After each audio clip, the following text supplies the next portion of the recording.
Okay, well, welcome for our final session of the program. Actually, this is the 9th module. We start talking about leadership and really for our purposes that really covers personal development. And as I say here, you're going to be developing leadership skills by first leading yourself. What does that mean? Well, let's talk about leadership. What is leadership? And basically, first off, leadership is different from management. You know, if you're a manager, you're well. Here, I've got it right here. Management is generally you're trying to get things done right. You're wanting to get them done in the right way.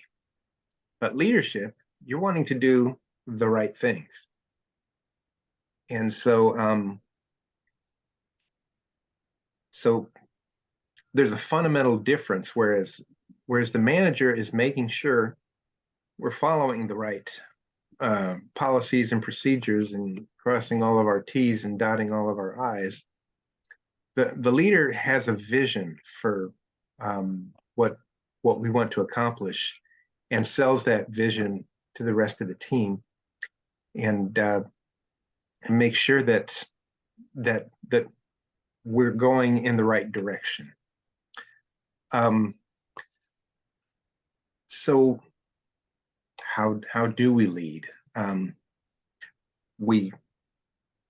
We've all seen good leaders in our lives. We know what they do. I guess we know what it looks like. Okay.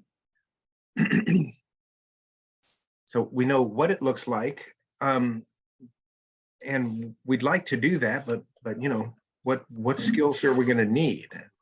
You know, if you think about it, the way I've structured this, you got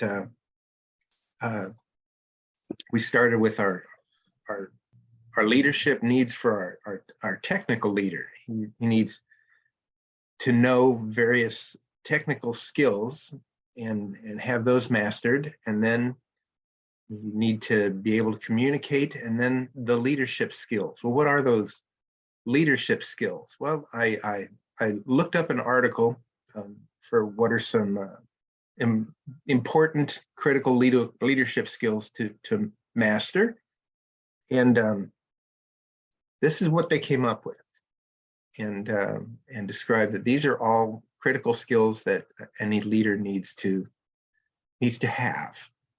And I looked at that and I basically said, okay, who can do all of that? That's crazy. How do you stay on top of everything?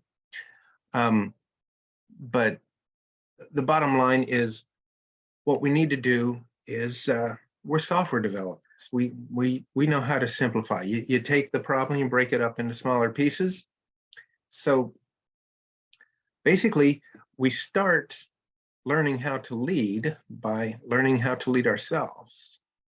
And once you can lead yourself, then everything else starts to fall into place as far as all the other skills you need to lead.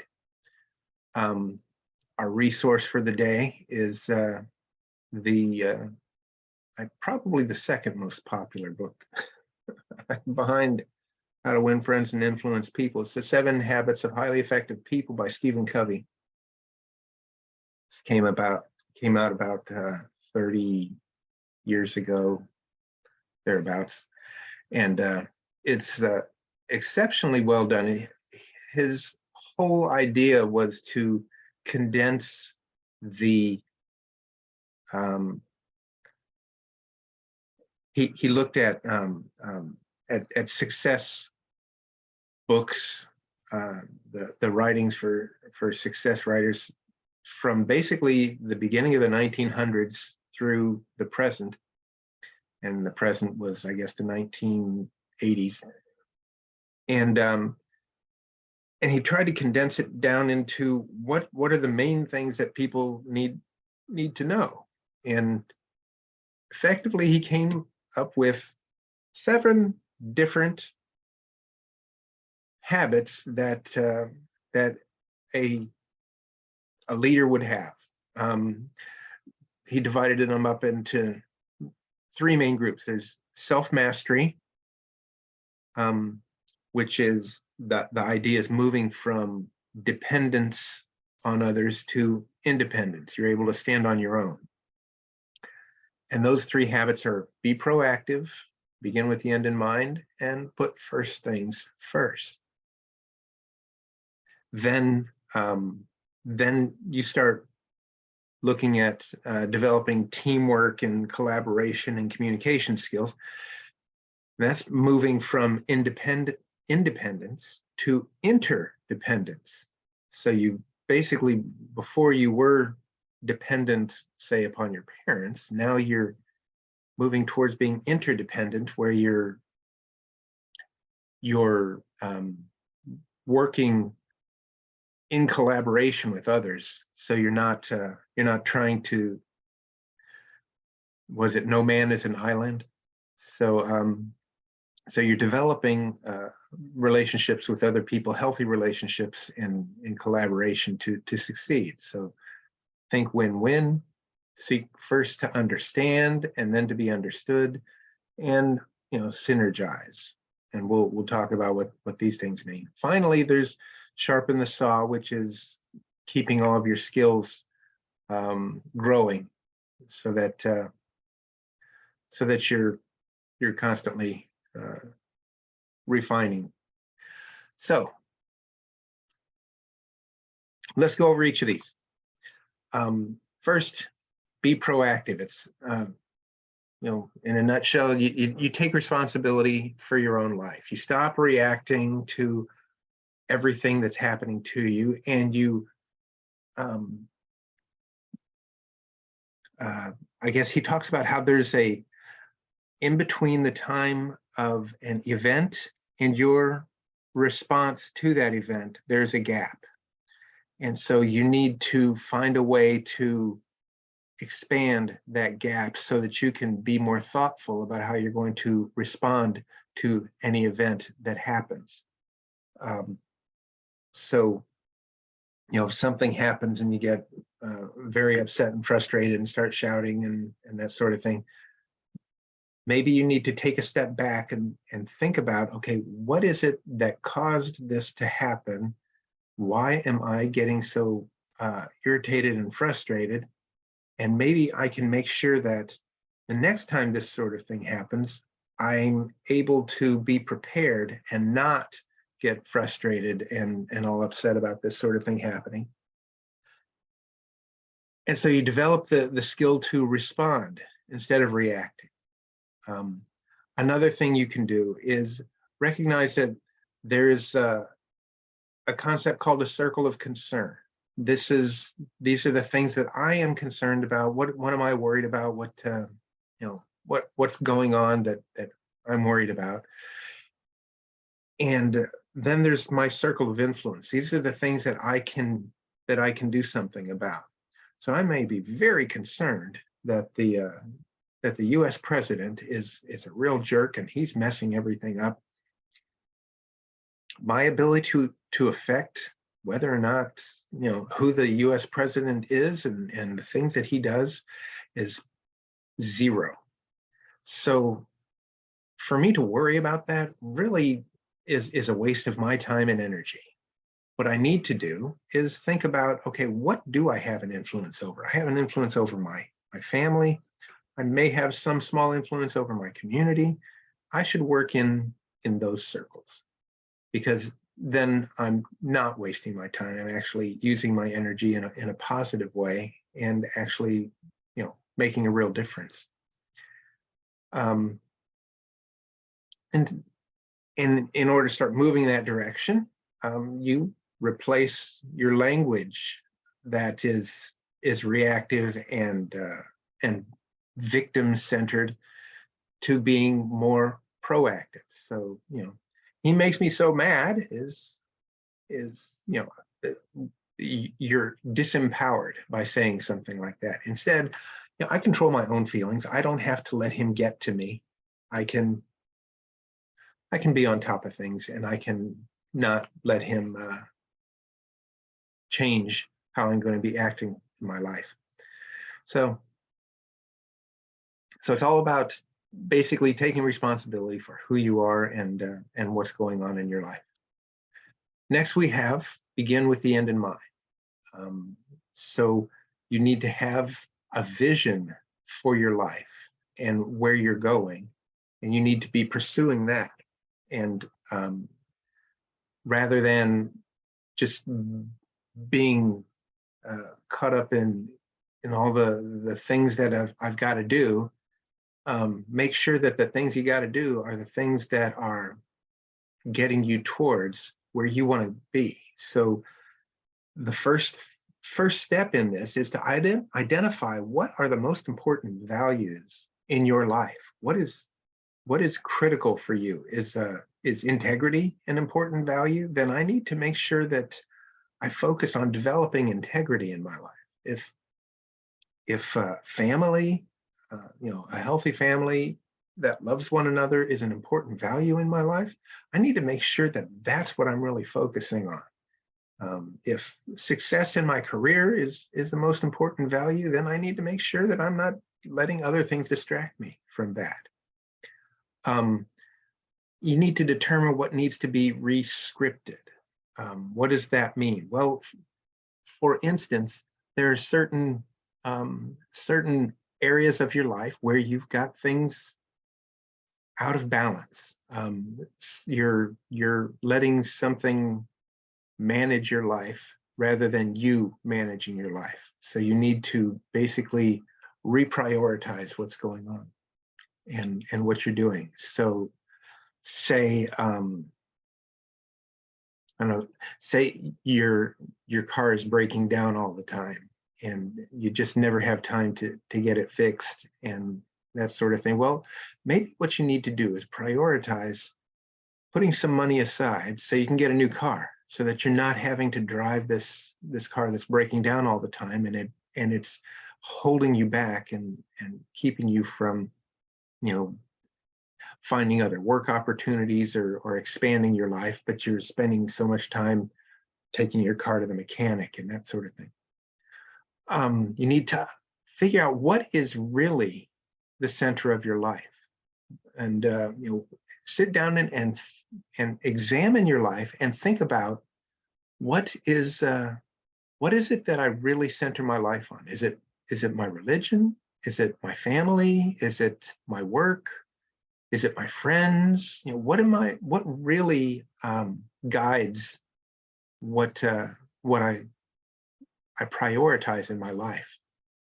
And then think about, is that what I want? Is that really what's best for me? Is that what's going to get me to where I need to be? With the idea that we want to strive to let the center of our life be the principles that are most important for us to live by. And then we know that we're, when you're really focused on living your life based on your most important principles, you know that I guess the bottom line is that principles, values change from person to person, but the important principles of life are pretty consistent across cultures. So being kind to one another, that's a principle that is valued in every culture. Being forgiving, that's a principle is valued in every culture. And having a loving family, that is a principle that's valued in every culture. So if you have these principles that you're guiding your life by, then you know that that this is something that you're going to work well with others. You're going to do well with your life on Earth. A good way to do this is to visualize your funeral. Pretend you're you're sitting at your own funeral, what are the people going to be saying about you? What would you like them to say about you when you die? What would you like that eulogy to be talking about? And if you know what you want that to sound like, then make sure that you are working to be known for the things that you want to hear in your eulogy. To that end, determine what roles you play in your life. I'm a husband, I'm a father, I'm a worker, I'm a team lead, I'm a teacher, I'm whatever. I go and help out in the community. So I have all these different roles that I play, and make sure that the roles that you play are all tied into the values that are most important to you, that they're getting to you to where you want to go. And if they're not, then stop playing that role. And one interesting exercise is he suggests that you figure out what is it that scares you? What are the things that you're afraid to do?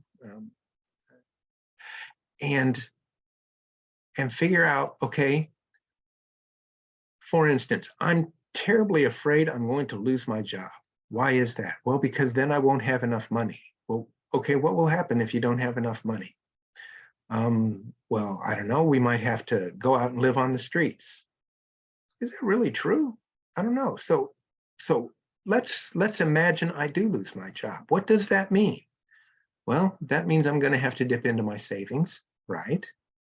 Okay, so, and what will happen then? Well, then I may be out of job for a long time, and my savings will get all used up. Okay, and then what happens? Well, then, I probably will need to ask friends for help. I may need to go and move back in with my parents.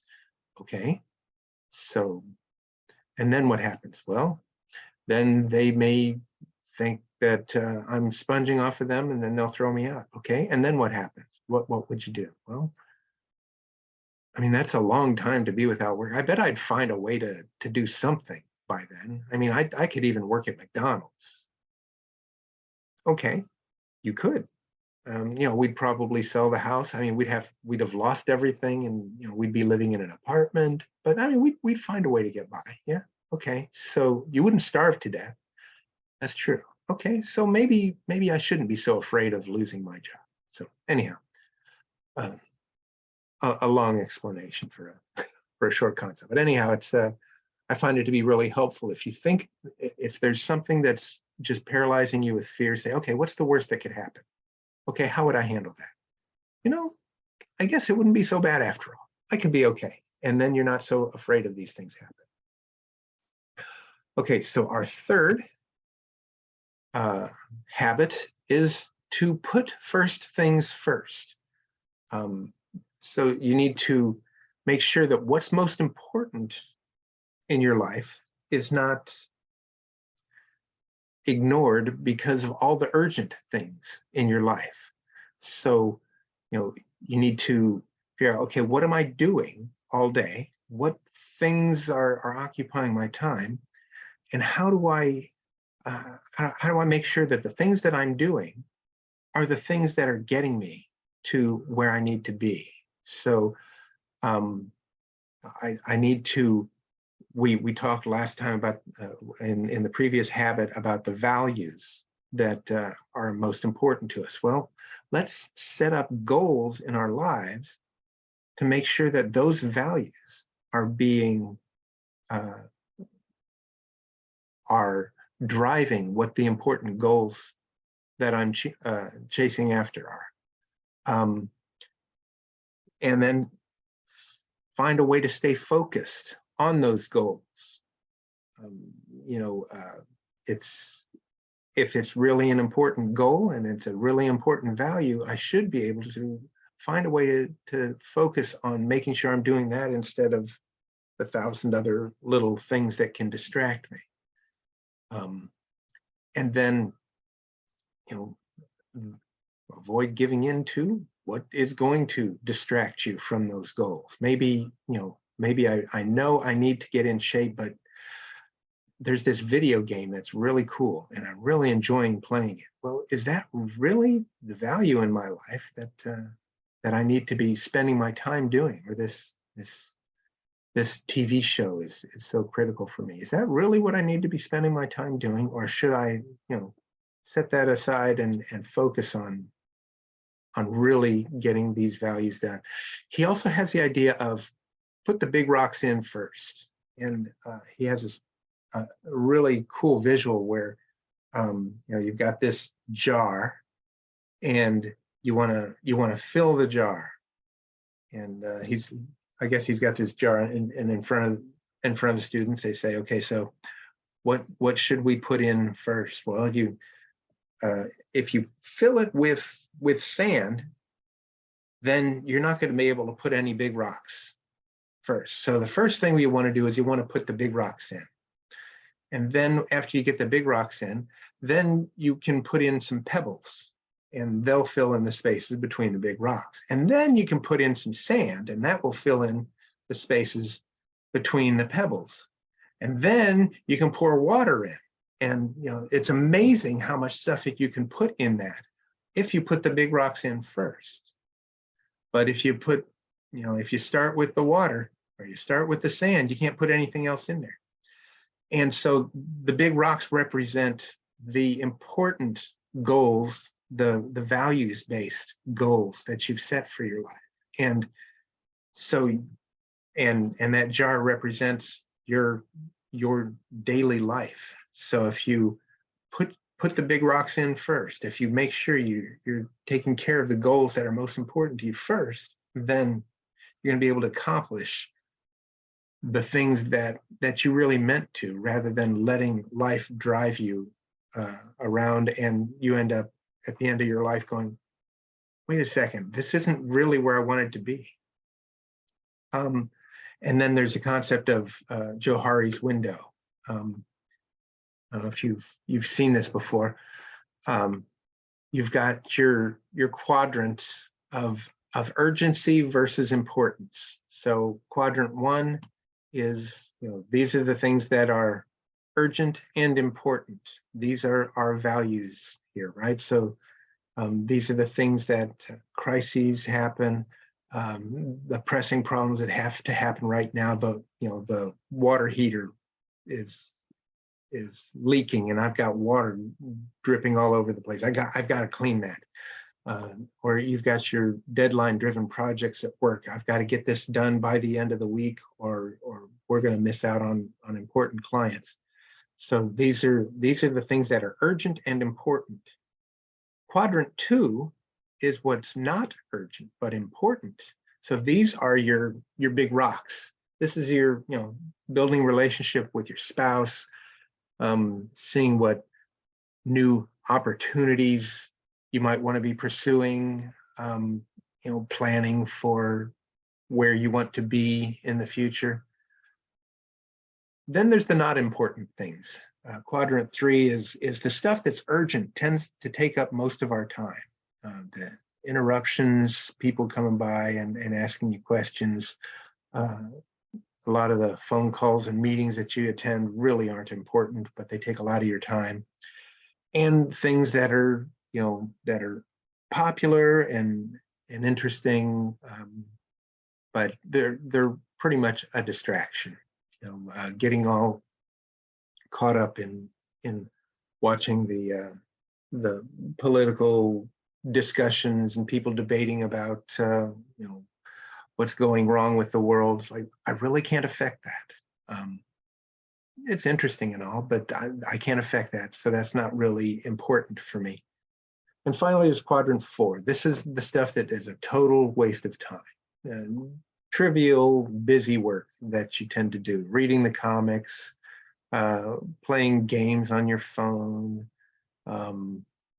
or reading Twitter for hours on end, or watching YouTube videos. I mean, it's pleasant and all, but it's really just a waste of your time. And the thing is that it's easiest to spend most of our time here in quadrant 4. Because it's pleasant and it's enjoyable, and no one's going to get upset with you for doing it generally, except for maybe your wife. But we need to make sure that most of the things that we do are in quadrant 2. We don't want to have our lives driven by the urgent, even if it is important. We don't want it to be driven by the urgent, because that pushes out what's most important. And the things that are most important and not urgent are the things that we have to make time for. And it's hardest to do.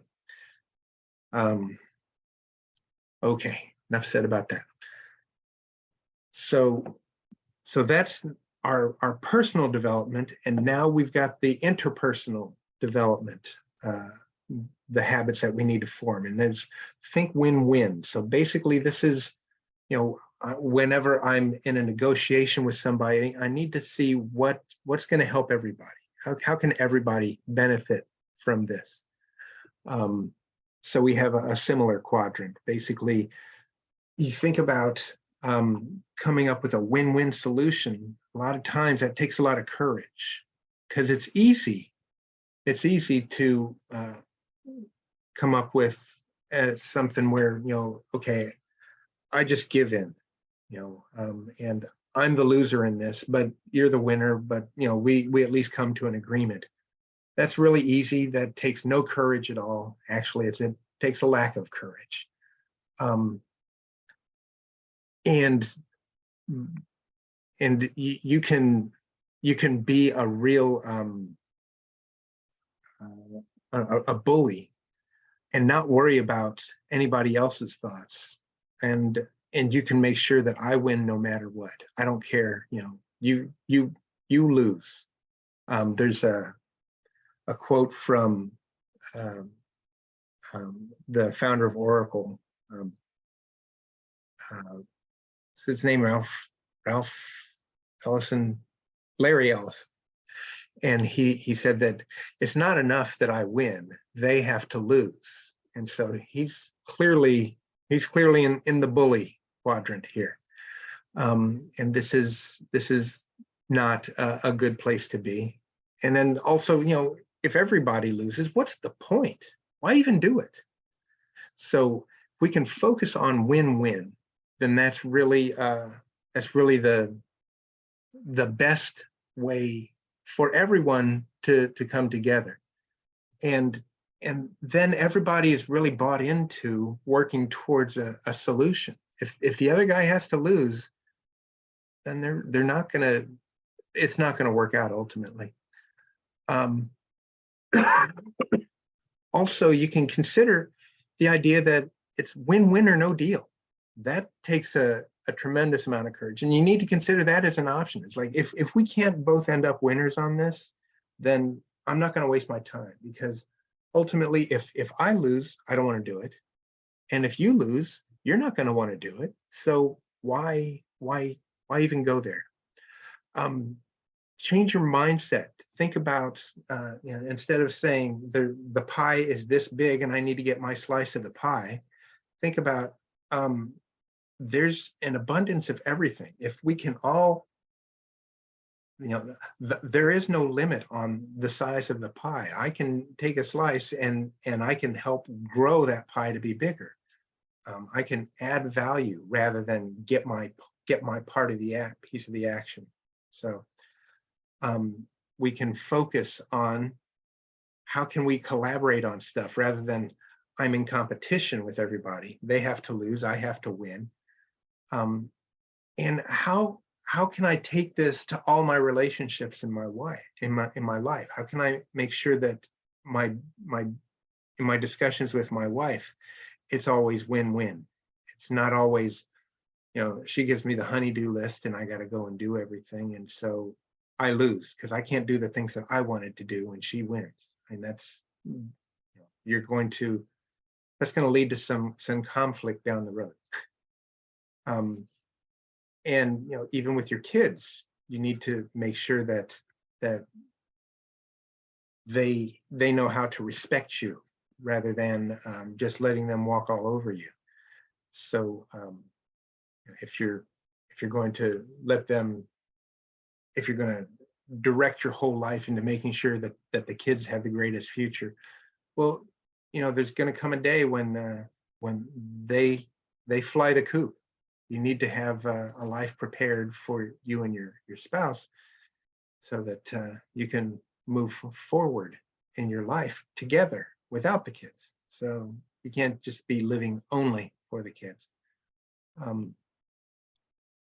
So yeah, figure out how to take this win-win idea to all your relationships in your life.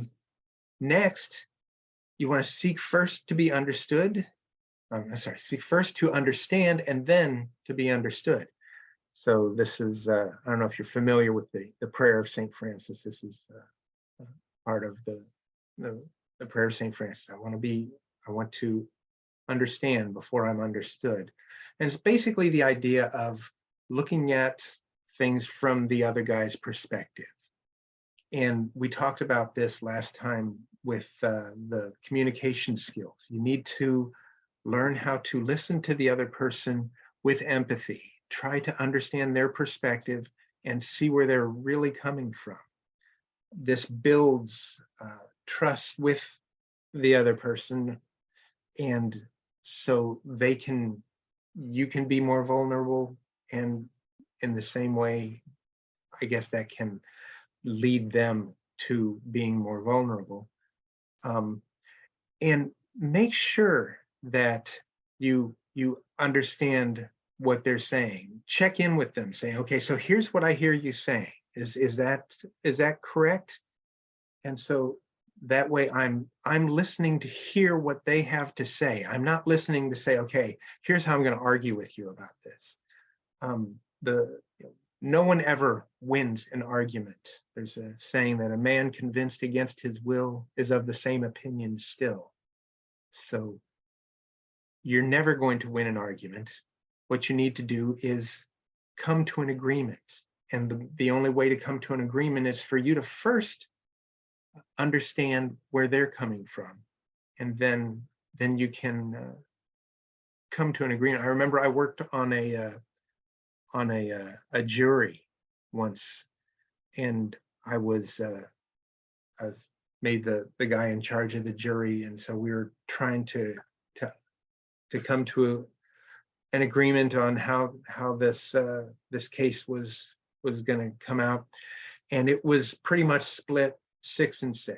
No one could come to an agreement over who was guilty and who was responsible for the problem. And so I finally said, okay, let's go around the room and everybody explain the perspective of the people on the other side. And we found that to be very helpful, because we were able to make sure that some people had misunderstandings of what was being represented. Of course, it ultimately everybody it didn't change anyone's mind, but it did help people to step back and stop getting all upset that they're being unreasonable. So, well, no, they've got a reasonable argument, and I just disagree with it, and that's okay. So we seek first to understand, and that's the hard part, and it's then to be understood. So don't forget that part. Don't be a doormat and just say, okay, I'm going to let them have their way. Make sure that you communicate your perspective clearly to them, and that they understand what it is you're trying to say. So that way, true communication can happen. And then finally, with working with others, you need to synergize. And that's effectively working together. The saying I have there is, none of us is as smart as all of us. The whole is greater than the sum of its parts. It's probably something you've heard often. Once you've mastered the previous two habits, and you have those put in place, then you're able to start working effectively as a team. You can introduce synergies, ways to collaborate, Um, uh, he talks about you work on the problem from the same side of the table, because we are working from the same perspective, so that we all are uh, trying to reach the same goal. You need to build this trust and safety in the discussion, so that someone isn't going to feel like they're being attacked, and somebody isn't going to feel like their idea is never going to be implemented. Um, I heard about this guy who was in a negotiation, and he was just furious, um, and effectively undermined and destroyed the whole operation. And they got back together and started talking about it. And finally, he was able to say, so here's my perspective. Here's what I want to make sure happens. And the other people were saying, okay, I understand that you want to make sure that this happens, but these are the other things that need to happen before that happens. Okay, yeah, that's fine. So he didn't even get what he wanted, but just being heard, he was willing to go along with it and make sure that that the operation succeeded.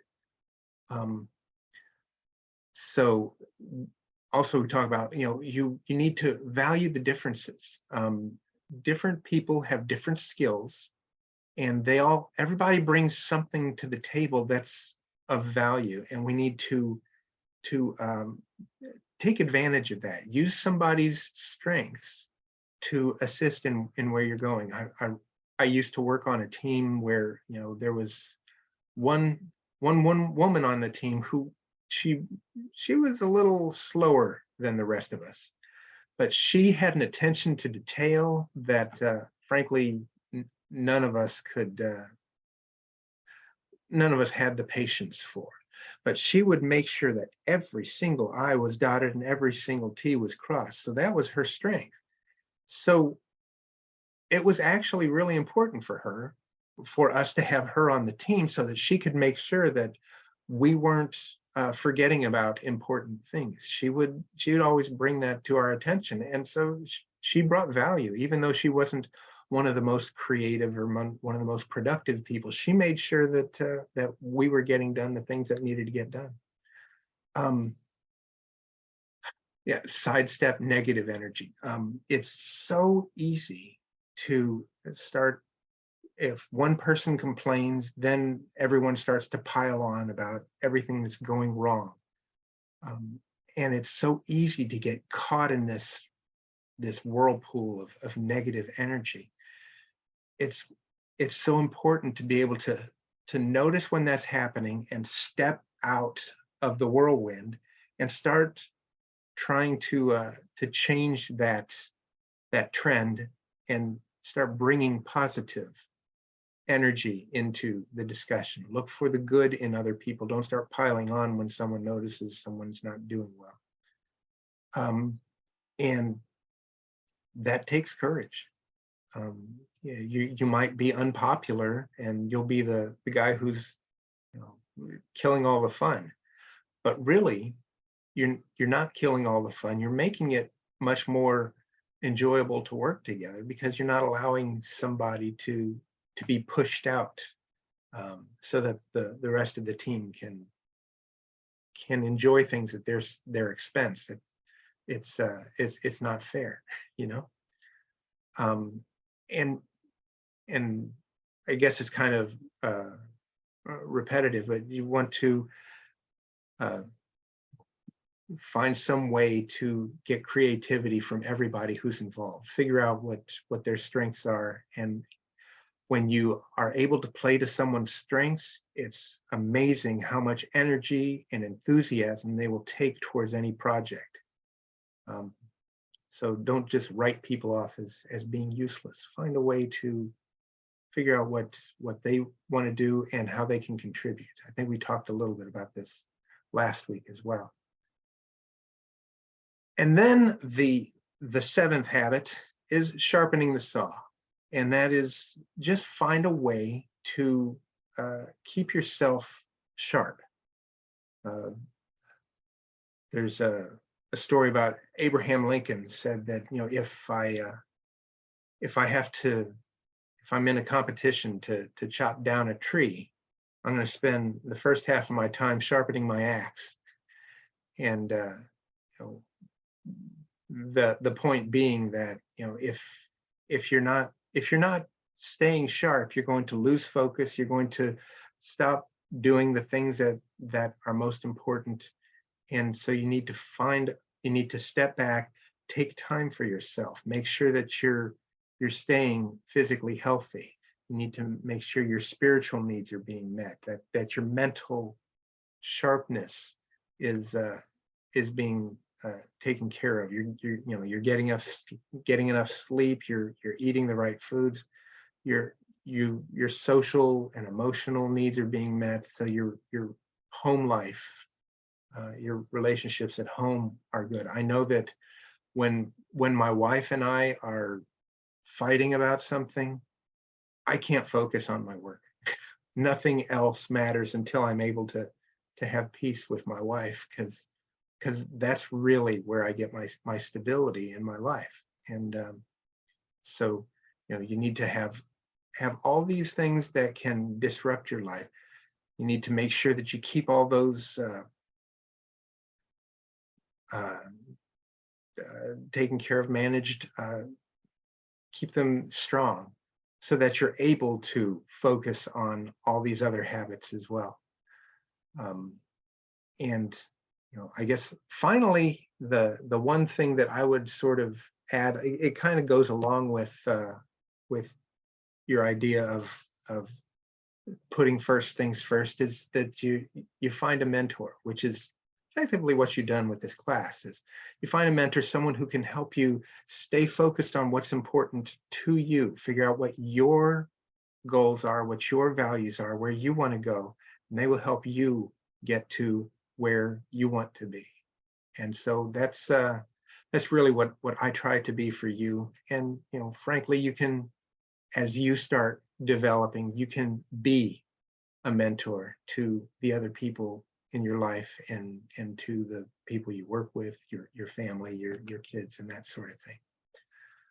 And so that's pretty much it. That is the end of this presentation, and also the end of the program. That's the last session for my mentorship program, and I want to thank you for joining me on this journey. I hope that you don't just disappear and go away. That I will be, basically, I'm going to continue working through this. We're going to start next week with module 1 and discussing the I forget what module 1 is now, but we're going to keep going through this at deeper levels. So you're not being booted out. You're welcome to join back in the discussion and learn things at a deeper level. And but you are effectively graduates of the leadership, the team leadership, technical leadership program. So there we go. Thank you, guys.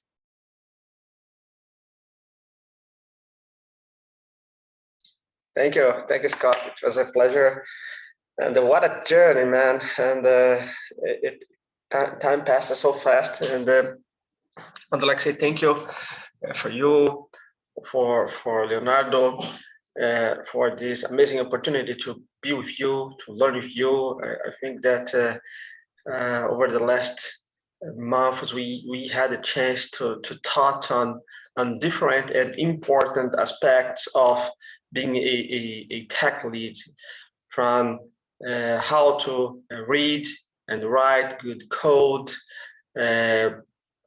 techniques that we can use to improve our technical abilities, software architecture, then soft skills, communication, and now these things related to how to ensure that we are in a good state emotionally, spiritually, how we can be good to other people, and how we can get along with other people, you know, and make sure that we are in all interactions that we have with other people, we are being positive. People are enjoying our presence, and we are contributing. You are generating value, no matter the situation, no matter the circumstance, you know. And for me personally, I feel really happy, and I feel really grateful for this chance to be with you, to learn with you, and get some pieces of knowledge and wisdom that I am constantly trying to apply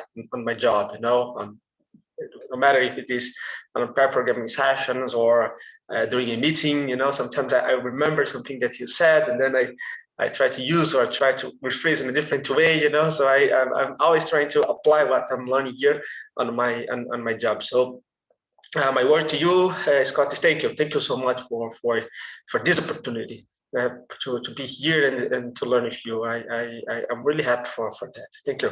And I really like this session, and I think it's as I said. Wow, if we are not good and if you are not feeling well, nothing that we do will be good, you know. So we needed to be in a good state. We needed to be stable in order to face the difficulties, in order to face the crisis, in order to face the troubles of life, you know. And I think that you pointed very correctly. So for some, stability means different things, you know. I understood that in your case, stability is having a good and stable relationship with your wife. And for me, it can be as well, but there may be other things. And for other people, it can mean different things. But no matter what stability means for one or the other, important is that you have to be stable, have to be in a good way with yourself.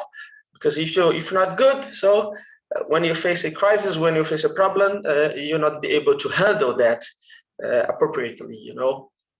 But that's it. So that's my word to you. Thank you. Thanks so much. I'm very happy. A very nice session, Scott.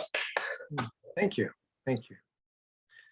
Well, I also wanted to make sure, you know, I mean, y'all kind of came in the middle of the program. So, you know,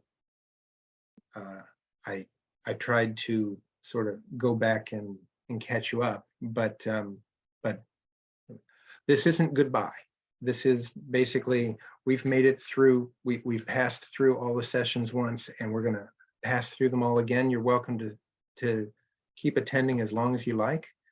And you know, I don't consider you to be clients. I consider you to be friends, and I want to stay in touch. And so you can contact me anytime, and you know, attend the sessions, and we can discuss, you know, what your priorities are, what you're trying to achieve, and how I can help you to get to where you want to be. So I don't want this to be goodbye in any sense. You know, sort of like with Bruno. I signed up for his program, and he and I've gotten to be really close friends, and I still attend his program after, I don't know, 4 years now. So Well, Scott, I want to thank you. Like David said some words I want to say. I'm sure I'm a better person now and a better professional now than I was months before, and you helped me a lot. And David too. I want to thank you, David, too, because your participation provides very good. You gave some very useful feedback, some useful. The things that you say are very useful to the meeting, to the context. And you, Scott, all the sessions were very useful for me. The technical ones about the refactoring code.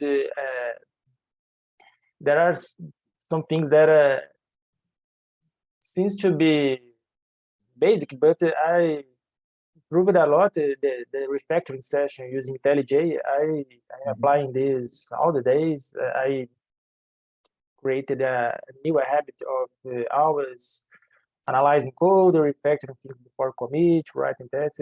There are things that I know that should be done, but I was not doing Right. in a automatic way. Now today it become a habit to me. So Excellent. I'm a better professional now. I'm in a path, in a way to become a better person. The last 2 sessions helped a lot, Fantastic. and That's I exciting. want to thank you. I'm glad to hear that. That's that's exactly what I was hoping would happen. That you know, by you improving your skills and your habits, then you'll become the leader in many ways in your development team. People will look to you because you seem to be doing things in a better way, and they'll start coming to you, even if you don't go and assert yourself as, look, I know all this stuff. That they will figure out your code doesn't seem to break. Wait, your code is easier to read. And so, yeah, so that's fantastic. I'm really, really thrilled to hear that. Thank you again. Okay. Scott, I have a question. And so now, okay, so we have reached the end of the course.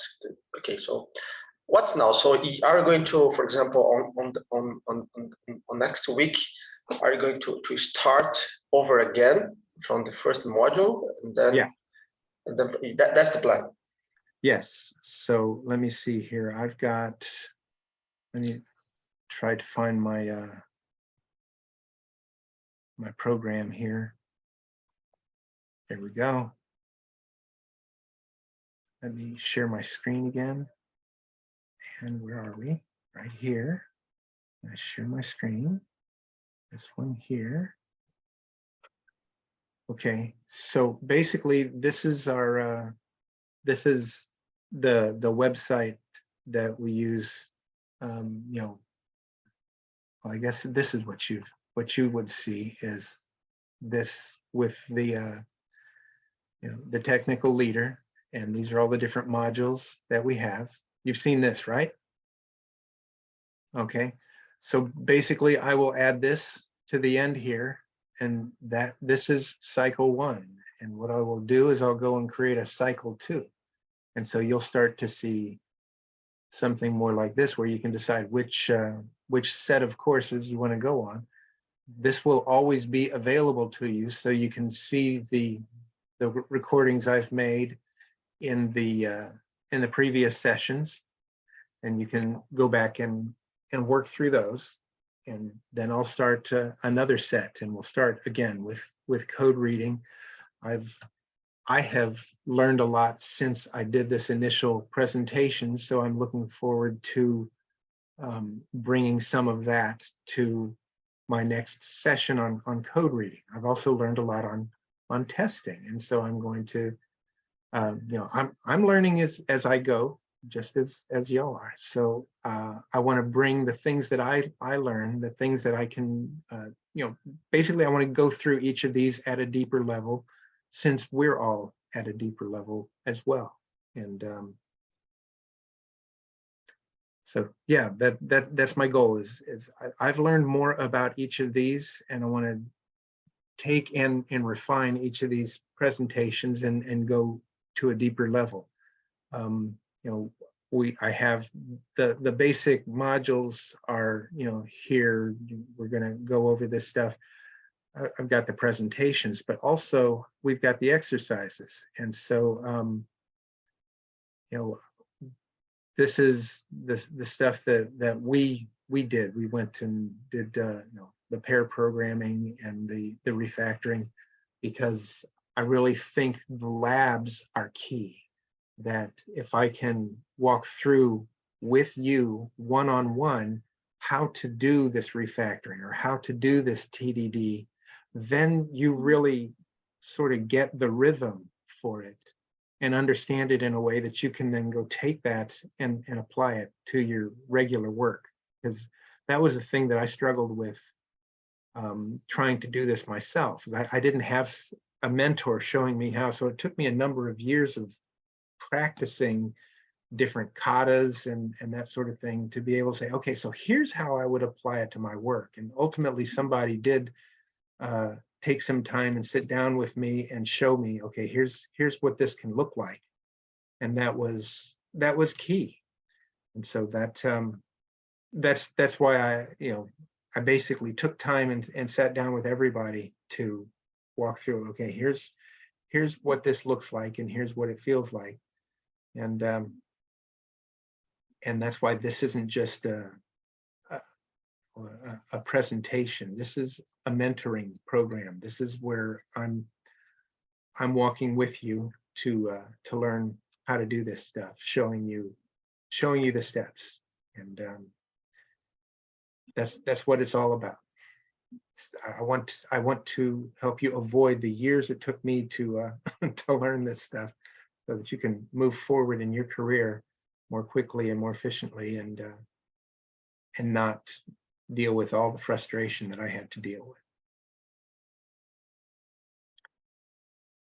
So yeah, this will be available to you for as long as you want, and you can go back and I will do my best to get this session up today and wrap up cycle 1 and start working on cycle 2. And as I learn this particular tool, I've got like the exercises here, and you do a little checkbox.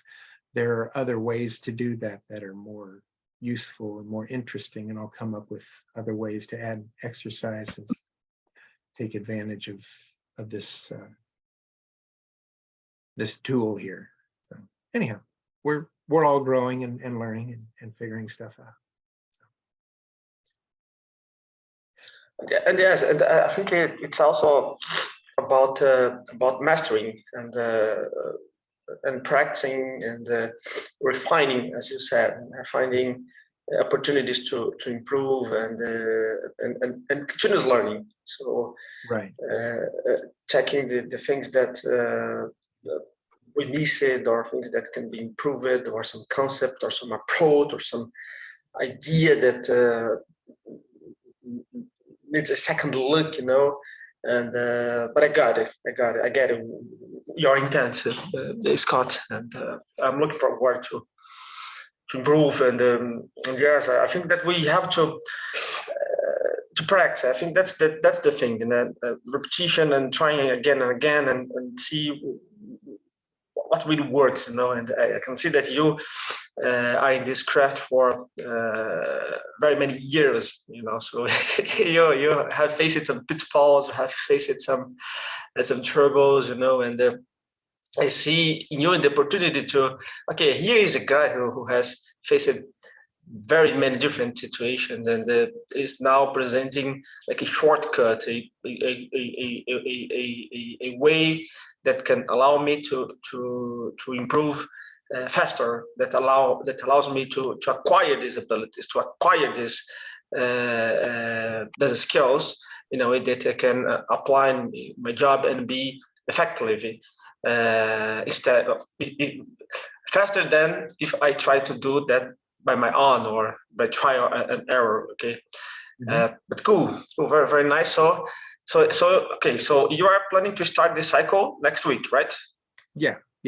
Okay, right. Okay, cool. Now I also plan to do I want to start adding like interviews and little classes. I want to do YouTube videos and that sort of thing, showing things and interviewing people. And I would like to, since you've quite literally written the book on hexagonal architecture, I'd like to interview you, or maybe have you sort of host one of the sessions on architecture, if you'd be willing to do that. I think that would be incredibly valuable.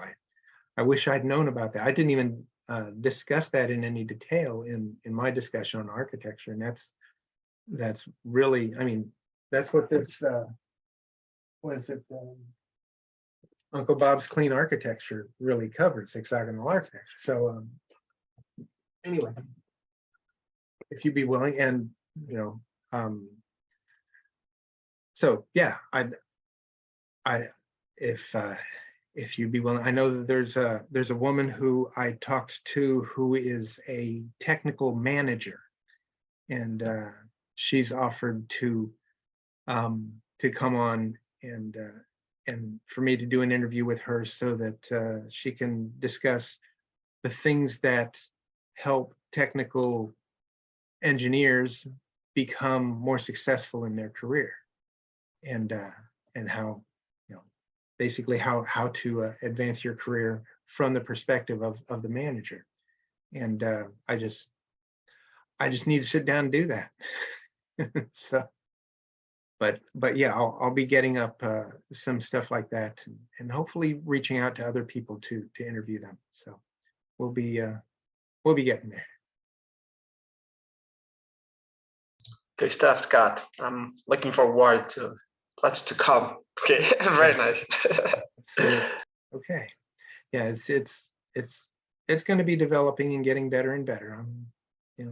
I'm still new at this, and I appreciate y'all trusting me on my first pass through, and we'll work to make it better and better every time.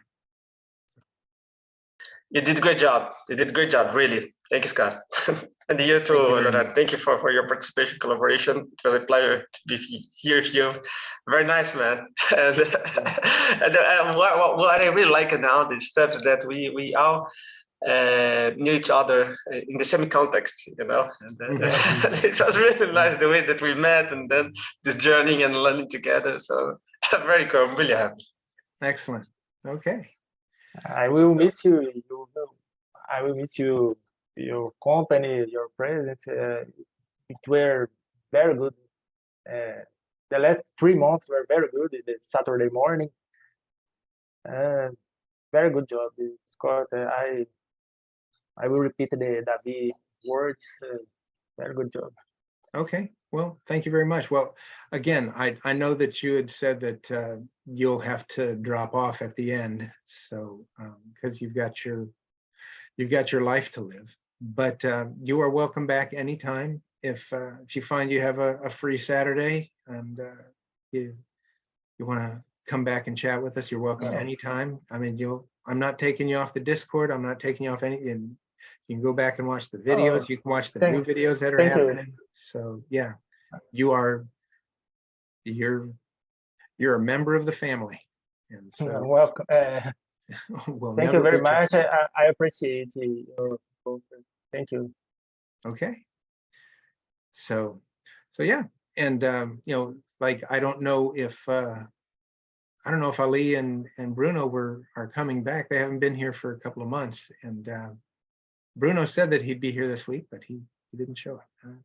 So, but I'll be trying to get some new students to join me, and we'll see what happens. One step at a time.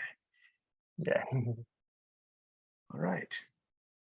Well, I will let y'all enjoy the rest of your weekend, and I really appreciate spending time with you, and look forward to seeing you if you come next week, and otherwise we'll be in touch, and I'll drop you all a line. Okay. All right, God. I for your information, next week I'll be here. Okay, so I'll continue. I will continue. So if you want to, I don't know if you want to gather more people before starting, but anyway, next week I'll be here. Okay, great. Thank you. Yeah, thank you. All right. Well, we will talk to y'all later, and hopefully we'll see y'all at a future conference. All right. Hey! What about Java 1 this year? Are you guys planning to go? Yeah, if I can. yeah, okay. And you, Leonardo? You should do a presentation next Java 1 about God. Yeah, let's see. Maybe it's an opportunity, and I first I went to see if my company this time will help me to cover some of the expenses. So I want to make sure that at least the plane tickets or or maybe the hotels. I don't know, but that's a good idea, Leonardo. I'll consider that. Thank you. If you're a speaker, then they cover the cost of the conference. Yeah, yes, I have heard about that, but they cover the tickets to the admission tickets, or they also cover, for example, the plane tickets. They don't cover the plane or the hotel, but they The cover the admission. cost of the conference. Yes. But the cost of the conference is very expensive, so it's a very good thing. Yes, yes. Cool, that's a good thing. Yes, oh, that's a good idea. Maybe I'll try to plan something to go there and speak, and you too, Leonardo. Maybe you can share your experience on Bug Central and what you are doing there. So, guys, about pics, maybe the architecture or the things people would love, because this is a innovation. The thing that the banking system in Brazil is doing. So it's maybe 20 minutes, 30 minutes. I know that it doesn't have to be too long. You know, actually most of the talks, they are not so long. They are short. You know, so I mean that's an opportunity. I'll consider that. Very good idea. Excellent. All right. Well, yeah, that would be great to see both of you up there. I will. Well, I'll be letting send a message out on Discord when they have their call for papers, and yeah, we'll let you know what happens. One thing that that they did this past year, since they didn't accept as many speakers as they normally do, is they allowed people to have joint presentations. So you could invite someone to come and join, and that way at least their ticket to the conference was covered. So so I don't know if they're going to do that next year, but if they do, we'll see if you want to join me in a presentation.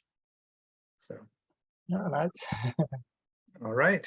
And they have lots of topics. You can talk about pair programming, you can talk about refactoring, you can talk about soft skills. There are plenty of things to talk about, things that you learned here, you know, so you can share this stuff. So yeah. Absolutely. Very good stuff. All righty then. Well, like I said, y'all have a great weekend, and we'll go ahead and stop recording here.